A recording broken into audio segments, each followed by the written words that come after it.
Lord, palakasin mo ako sa mga oras na ito. Bigyan mo pa ako ng maraming inspirasyon para makamove on sa buhay ko.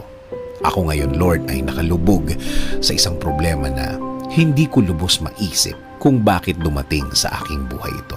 Nalilito at parang nawawala na ako. Parang walang makapitan. At alam kong walang makakaintindi ng aking kalagayan. Bigyan niyo po ako, Panginoon, ng guidance para malaman ko kung ano ang dapat kong gawin at kung ano ang dapat isipin. Ibigay niyo po sa aking daan ang mga taong tutulong sa akin at maging tamang impluensya sa aking buhay.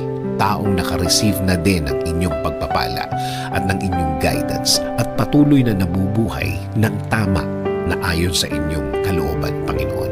Huwag niyo pong hayaan din na grabing maapektuhan ang aking pamilya. Spare them from hurt. Patuloy niyo po silang protektahan.